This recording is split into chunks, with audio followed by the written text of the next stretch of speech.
Hello दोस्तों, अगर आप कर रहे हैं पैट की तैयारी तो ये है आपके लिए सबसे उचित प्लेटफॉर्म। मैं हूँ रिंकेश जैन, स्वागत करता हूँ आपके अपने चैनल नौकी प्लस क्लासेस पर। तो आज मैं आपको पॉलिटी की सेकंड क्लास कराने वाला हूँ। कल हमने पॉलिटी की फर्स्ट क्लास की है जिसमें हमने कंपनी के शासन के विषय में पढ़ा है, जो कि 1757 ईस्वी से लेकर 1858 ईस्वी तक जो भी एक्ट आए थे कल हमने उसके विषय में पढ़ा था। आज मैं आपको सम्राट यानी कि ताज के शासन के बारे में बताने वाला हूँ और ये 1858 ईस्वी तक आज हम पढ़ेंगे। 1858 ईस्वी से लेकर 1947 ईस्वी तक जो जो एक्ट आए थे उसके विषय में हम पढ़ेंगे। ठीक है, 1858 से लेकर 1947 ईस्वी तक जो जो एक्ट आए थे उसके बारे में हम पढ़ने वाले हैं। तो चलो स्टार्ट करते हैं बिना टाइम वेस्ट किए। अगर आप मेरे चैनल पे नए हैं तो प्लीज़ मेरे चैनल को सब्सक्राइब कर दें, लाइक करें, शेयर करें। अगर ठीक है, चलो स्टार्ट करते हैं सम्राट के शासन के विषय में। तो सबसे पहला जो अधिनियम आया था वो 1858 ईस्वी का भारत सरकार अधिनियम आया था। कौन सा आया था? 1858 ईस्वी का भारत सरकार अधिनियम आया था। तो इस अधिनियम का निर्माण 1857 ईस्वी के विद्रोह के बाद किया गया था। कब किया गया? 1857 ईस्वी में जो विद्रोह हुआ था उसके बाद 1858 ईस्वी का भारत सरकार अधिनियम आया था। इस अधिनियम के तहत भारत का शासन सीधे महारानी विक्टोरिया के अधीन चला गया। ठीक है, यानी कि इससे पहले कंपनी शासन करती थी भारत पर। अब 1857 ईस्वी का विद्रोह होने के बाद भारत का सीधा शासन महारानी विक्टोरिया के अधीन चला गया था और गवर्नर जनरल के पद का नाम बदलकर भारत का वायसराय कर दिया गया। क्या कर दिया गया? भारत का वायसराय कर दिया गया।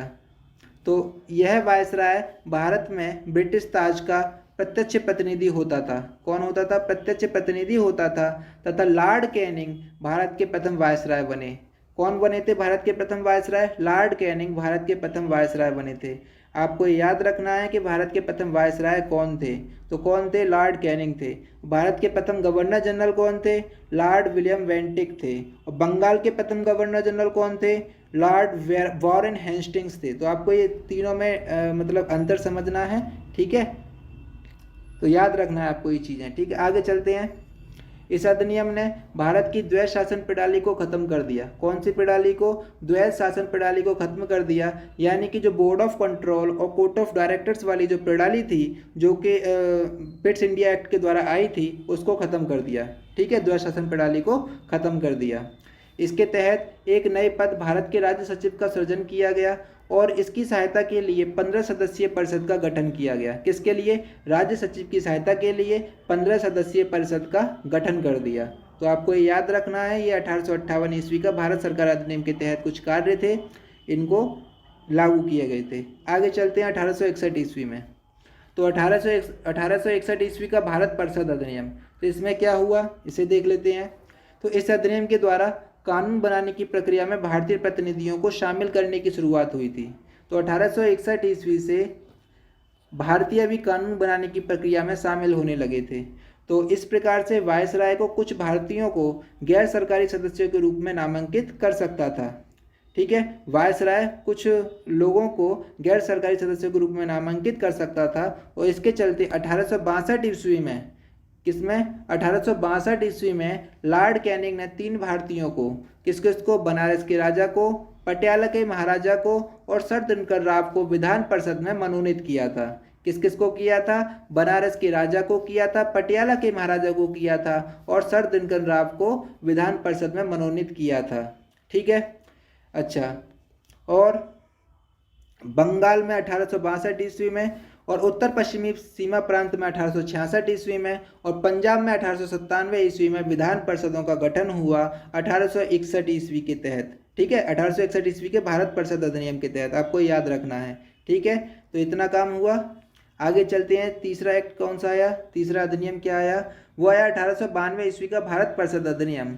1892 ईस्वी का भारत परिषद अधिनियम। इसमें क्या हुआ इसे पढ़ते हैं।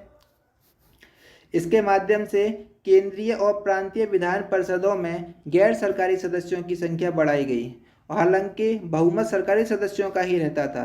ठीक है, बहुमत तो सरकारी सदस्यों का ही रहता था, लेकिन गैर सरकारी सदस्यों की संख्या बढ़ाई गई। कहाँ पर बढ़ाई गई? केंद्रीय और प्रांतीय विधान परिषदों में गैर सरकारी सदस्यों की संख्या बढ़ाई गई, लेकिन बहुमत तो सरकारी सदस्यों का ही था।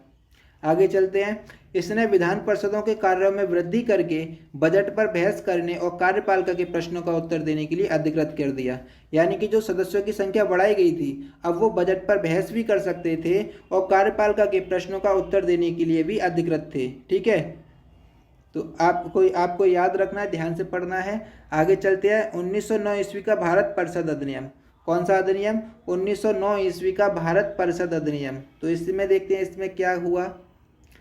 तो इस अधिनियम को मार्ले मिंटो सुधार के नाम से जाना जाता है। किसके नाम से जाना जाता है? मार्ले मिंटो सुधार के नाम से जाना जाता है। आपको याद रखना होगा मार्ले मिंटो सुधार को कौन सा अधिनियम जाना जाता है। तो 1909 ईस्वी का भारत परिषद अधिनियम मार्ले मिंटो सुधार के नाम से जाना जाता है। तो इसको यही क्यों कहते हैं? क्योंकि मिंटो उस समय भारत के वायसराय थे और मार्ले भारत के राज्य सचिव थे इंग्लैंड में। ठीक है, इसलिए इसे मार्ले मिंटो सुधार के नाम से जानते हैं। आगे चलते हैं। इस अधिनियम के अंतर्गत पहली बार किसी भारत को वायसराय और गवर्नर की कार्यपरिषद के साथ एसोसिएशन बनाने का प्रावधान किया गया। यानी कि पहली बार कोई भारतीय वायसराय और गवर्नर की कार्यपरिषद में शामिल हो सकता था। तो इस तरह से सत्येंद्र प्रसाद सिन्हा वायसराय की कार्यपालिका परिषद के प्रथम सदस्य बने। कौन बने? सत्येंद्र प्रसाद सिन्हा। आपको याद रखना होगा। ठीक है, आगे चलते हैं। इन्हें विधि सदस्य भी बनाया गया था। इन्हें क्या बनाया गया? इन्हें विधि सदस्य बनाया गया था। और इसके बाद इस अधिनियम ने पृथक निर्वाचन के आधार पर मुस्लिमों के लिए सांप्रदायिक प्रतिनिधित्व का प्रावधान किया और जिसके अंतर्गत मुस्लिम सदस्यों का चुनाव मुस्लिम मतदाता ही कर सकते थे। कौन कर सकते थे? मुस्लिम सदस्यों का चुनाव मुस्लिम मतदाता ही कर सकते थे। आपको ये याद रखना होगा। ठीक है, तो इस तरह से इसने सांप्रदायिकता को बढ़ावा दिया था। किसको बढ़ावा दिया? सांप्रदायिकता को, जिसकी वजह से सांप्रदायिक निर्वाचन का जनक कहा जाता है लॉर्ड मिंटो को। क्या कहा जाता है? लॉर्ड मिंटो को सांप्रदायिक निर्वाचन का जनक कहा जाता है। ठीक है, तो मैंने आपको ये बता दिया है। इस अधिनियम के समय लॉर्ड मिंटो भारत के वायसराय थे और जॉन मार्ले इंग्लैंड में भारत के राज सचिव थे। इसी वजह से इसको मार्ले मिंटो के सुधार के नाम से जानते हैं। आपको याद रखना होगा। आगे चलते हैं। 1909 ईस्वी का भारत शासन अधिनियम। 1919 ईस्वी का भारत शासन अधिनियम कब का? 1919 ईस्वी का भारत शासन अधिनियम। इसमें देखते हैं। तो इस अधिनियम को मॉन्टेग्यू चेम्सफोर्ड सुधार भी कहा जाता है। क्या कहा जाता है? मॉन्टेग्यू चेम्सफोर्ड भी कहा जाता है। और ये अधिनियम 1919 ईस्वी में आया था और लेकिन 1921 ईस्वी से लागू हुआ था। यानी कि 1919 ईस्वी का भारत शासन अधिनियम को मॉन्टेग्यू चेम्सफोर्ड सुधार के नाम से जानते हैं और ये अधिनियम 1919 ईस्वी में आया था लेकिन 1921 ईस्वी में लागू हुआ था। इसने प्रांतीय विषयों को पुनः दो भागों में विभाजित कर दिया था। फिर से इसने प्रांतीय विषयों को दो भागों में विभाजित कर दिया था। कौन कौन से? हस्तांतरित और आरक्षित। इसी वजह से इस व्यवस्था को द्वैध शासन व्यवस्था कहा गया। कौन सी व्यवस्था? द्वैध शासन व्यवस्था कहा गया। तो हस्तांतरित विषयों पर गवर्नर का शासन होता था और इस कार्य में वह उन मंत्रियों की सहायता लेता था जो विधान परिषद के प्रति उत्तरदायी थे और आरक्षित विषयों पर गवर्नर कार्यपालिका परिषद की सहायता से शासन करता था और जो विधान परिषद के प्रति उत्तरदायी नहीं थे। तो इस तरह से हस्तांतरित विषय में गवर्नर का शासन होता था, आरक्षित विषयों पर भी गवर्नर का शासन होता, लेकिन ये कार्यपालिका परिषद की सहायता से शासन करता था। ठीक है, आगे चलते हैं। इसके अनुसार वायसराय की कार्यकारी परिषद के 6 सदस्यों में से 3 सदस्यों का भारतीय होना आवश्यक था। ठीक है, कार्यकारी परिषद के 6 सदस्यों में से 3 सदस्यों का भारतीय होना आवश्यक था। आपको याद रखना होगा। आगे चलते हैं। फिर आया था 1935 ईस्वी का भारत शासन अधिनियम। तो 1935 ईस्वी के भारत शासन अधिनियम से ही अखिल भारतीय संघ की स्थापना की गई। तो अखिल भारतीय संघ की स्थापना किस अधिनियम के तहत हुई थी? 1935 ईस्वी के भारत शासन अधिनियम के तहत अखिल भारतीय संघ की स्थापना हुई थी, जिसमें राज्य और रियासतों को एक इकाई की तरह माना गया। किसको? राज्यों को और रियासतों को एक इकाई की तरह माना गया था। इस अधिनियम ने केंद्र और इकाइयों के बीच 3 सूचियां, कौन कौन सी? संघीय सूची जिसमें 59 विषय रखे गए थे, राज्य सूची जिसमें 54 विषय रखे गए थे और संवर्ती सूची जो इसमें दोनों के लिए 36 विषय रखे गए थे के आधार पर शक्तियों का बंटवारा कर दिया था और अवशिष्ट शक्तियां वायसराय को दे दी थी। हालांकि यह संघीय व्यवस्था कभी अस्तित्व में नहीं आई क्योंकि देशी रियासतों ने इसमें शामिल होने से इनकार कर दिया था इसकी वजह से। ठीक है। और प्रांतों में, तो इसके तहत प्रांतों में दोहरी शासन व्यवस्था समाप्त हो गई थी। कौन सी शासन व्यवस्था समाप्त हो गई थी? 1935 ईस्वी के भारत शासन अधिनियम के तहत दोहरी शासन व्यवस्था समाप्त हो गई थी और इसके स्थान पर प्रांतीय स्वायत्तता पेश की गई। लेकिन दोहरी शासन व्यवस्था को केंद्र में शुरू किया गया। ठीक है, प्रांतों से इसे हटा दिया गया लेकिन केंद्र में दोहरी शासन व्यवस्था को शुरू किया गया। लेकिन शुरू किया गया था लेकिन वो कभी लागू नहीं हो सका। इसके बाद केंद्र में आरबीआई की स्थापना की गई। तो आरबीआई यानी कि रिजर्व बैंक ऑफ इंडिया की स्थापना 1935 ईस्वी में हुई थी और तथा संघीय अदालत की स्थापना की गई। और किसकी स्थापना की गई? संघीय अदालत की स्थापना की गई। तो क्वेश्चन आ जाता है कि आरबीआई की स्थापना कब हुई थी? तो आप इसका जवाब देंगे 1935 में आरबीआई की स्थापना हुई थी। आप इसे याद रखेंगे कि 1935 में आरबीआई की स्थापना हुई थी। ठीक है। अखिल भारतीय संघ की स्थापना कब हुई थी? वो भी 1935 में अखिल भारतीय संघ की स्थापना हुई थी। आगे चलते हैं। भारतीय स्वतंत्रता अधिनियम 1947 ईस्वी में आया। कौन सा?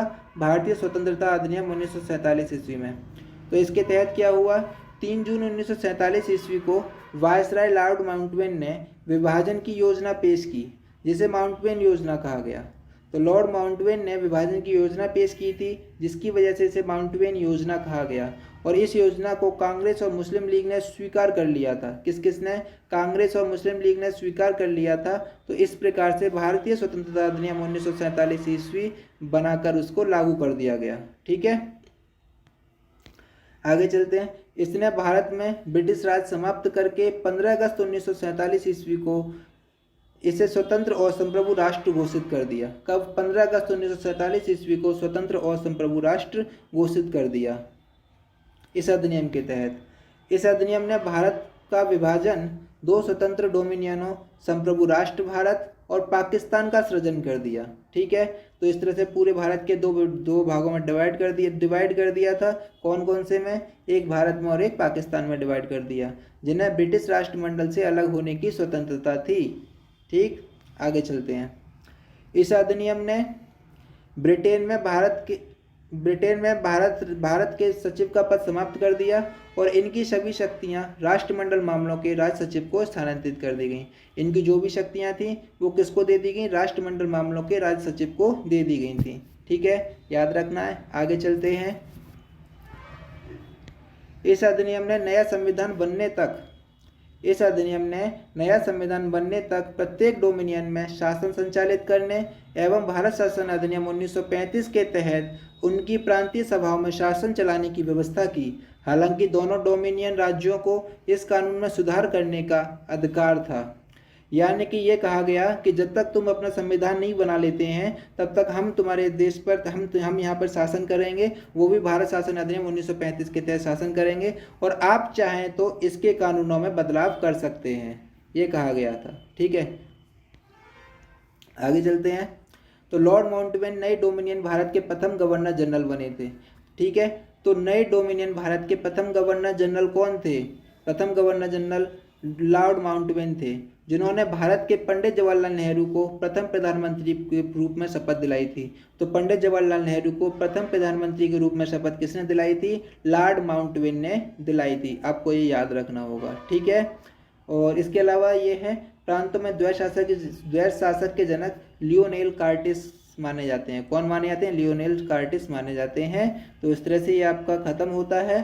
ठीक है, तो मिलते हैं नेक्स्ट वीडियो में। अगर आप मेरे चैनल पर नए हैं तो प्लीज़ मेरे चैनल को सब्सक्राइब कर लें और आपको इसका पीडीएफ मिल जाएगा। इसका पीडीएफ आपको हमारे टेलीग्राम चैनल पर मिलेगा और टेलीग्राम चैनल का नाम नौकरी प्लस क्लासेज है। आप सर्च कर लेना या फिर मैं आपको डिस्क्रिप्शन में इसका लिंक दे दूँगा। ठीक है, तो चलते हैं, तो मिलते हैं नेक्स्ट वीडियो पर। तब तक के लिए टेक केयर, बाय बाय, अलविदा।